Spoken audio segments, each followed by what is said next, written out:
How we doing, guys? This is Dutch and Nick from Baer Brakes here. We're going to be doing a quick install. Actually, wait, let me rephrase that. Dutch is going to be doing the install. You guys probably know him. I'm just the younger, better looking one, so they wanted to throw me in the chute, you know what I mean? But he's going to be the one doing it. This is Ride Tech Brett from Ride Tech's new Mustang. He got it at Barrett Jackson, and we'll kind of let Dutch go from here. We're going to do an upgrade on it. We're going to put a little bit larger rear disc brake system on it. This is an aftermarket one, but it's a smaller rotor, and it uses the park brake that's built into the caliper, not very efficient. So we're going to put one that we've designed on here that uses a much better, smaller drum and hat style park brake, much more efficient, works a lot better. Then up front we're going to do a 13-inch rotor with 4 piston calipers, all designed to bolt onto the stock spindle. Perfect. Front and rear brake systems we're going to be installing today. We have a front 13-inch SS4 4-piston with slot drill zinc, and a rear 12-inch with slot drill zinc, vented rotors, Banksia park brake, and what would be complete without a Baer remaster cylinder. We're going to go ahead and take the rear caliper off. And Dutch, you're better at explaining this than I am. I might mess things up. Okay, yeah, I got these 2 bolts that hold the caliper on the plate. We'll pull that off first.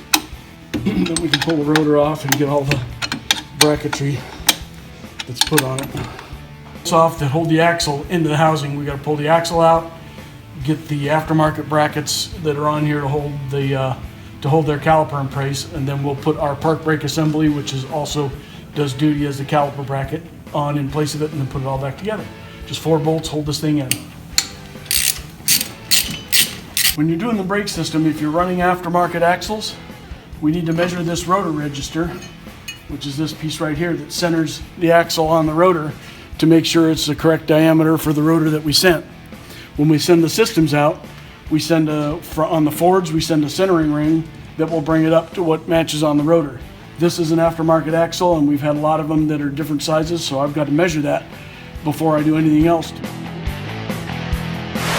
This is a public safety announcement. When dealing with the park brake cables, they look like they're going to kill you. Be careful. Park assembly with the caliper bracket on it, and it's going to bolt on using the same bolts that held the other bracket on. Absolutely. So this just slides on here. And real quickly, Dutch, how would somebody know what side the park brake goes on of the car? There's a part number on it. The part number beginning, there's a 7-digit number. 671 is the first 3 digits, and 671 indicates the left side. 672 would indicate a right side. Got it. And of course Okay. the 7 indicates it's a rear. I've got the rotor and the park brake all installed and everything, and I've got some lug nuts on here to snug it down against the axle. The next step is to bolt the caliper on, and we want to center it over top of the rotor, because it can be, with manufacturing tolerances in axles, housings, everything that's made, it could move it in and outboard some. So we have a shim kit with it to allow us to move it inboard or outboard, whatever's needed. First thing we need to do is bolt the caliper on and then get measurements. The other thing to be careful about is that you don't cut the back of your head open on the back of the fender here, because Dutch has done it about 6 times. I have had practice. Okay, we've got the caliper bolted on, and what we're looking for is with the pads and the pistons all the way retracted, we're looking for equal distance from the rotor to the pad here that we've got from the rotor to the pad here. This one's off just a little bit, but what we'll do is measure it with the feeler gauge here and here, and we'll also measure here and here. That way, because the caliper could be tweaked a little bit this way or tweaked a little bit that way, so we want to have it as equal as possible. Okay, we're hooking up the fluid lines. This car already had some nice steel braided hoses on it, so we're going to reuse those. But we always use new copper washers. This copper crush washer that goes on here, they are one-time use only. Never reuse them.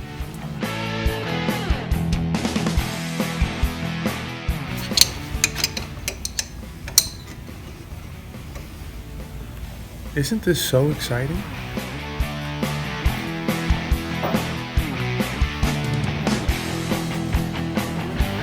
Here we are, we're gonna do some video here with Dutch installing. Dutch, what the hell, man? You're supposed to be doing an install. Yeah, we'll get to it. I'm watching Speed Racer. Don't bug me. A little bit of grease. The bearings are pre-lubed, so we want to get a little bit of grease on the seal surface, because if you don't, it'll burn up pretty quickly. Doesn't take a lot, just get a little bit on there to lubricate it some. And then pop this hub right on there.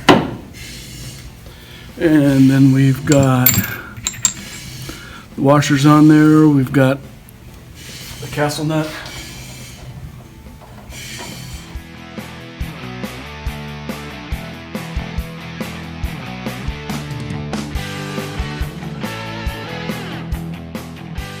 You want to trim these ends of that cotter pin once you get it through.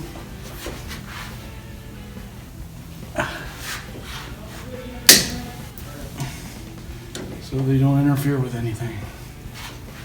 And then we have a nice new dust cap that will go on there. And we'll put that on with the rubber mallet.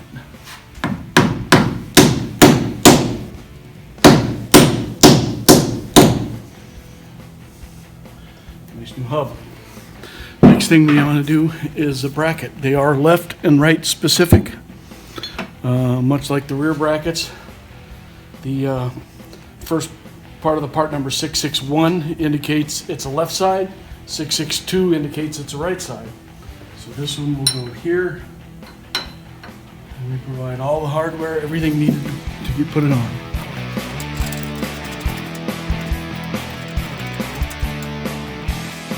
Okay, with the bracket in place, the bolts aren't torqued down yet because we may need to shim it to center the caliper over the rotor. So the next thing to do is bolt the rotor on. And we want to make sure we get the one that's correct for the left. There'll normally be a tag on it that says L or R, but the big thing is the slots at the top will point forward. So this is our left rotor. And we're going to put some lug nuts on it to hold it in place. So when we do our measurements, we'll get accurate information.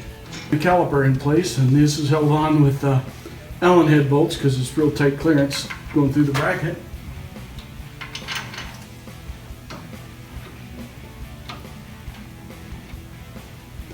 And all we want to do is get it snug down so we can measure the clearance inside and outside, so we can see if we need to put shims on the caliper to get it correctly centered.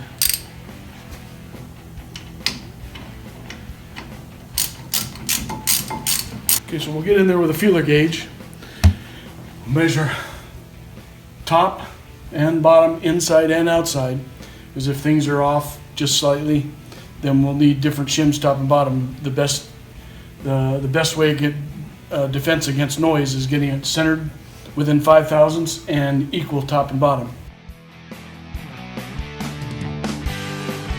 We get that thing unbolted and then just kind of squirm it out of there, and then we'll go get a new one and stick it in. And when working on a car, something always happens, like you drop a wrench. In this case, we're going to try to use a magnet to get that out of there.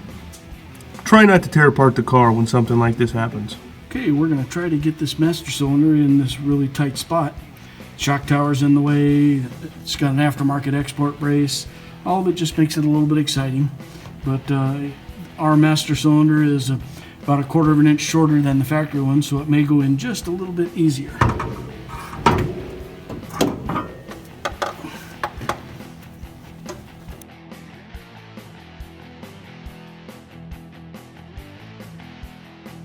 We got the 13-inch SS4 fronts installed, as well as the rear 12-inch SS4s installed.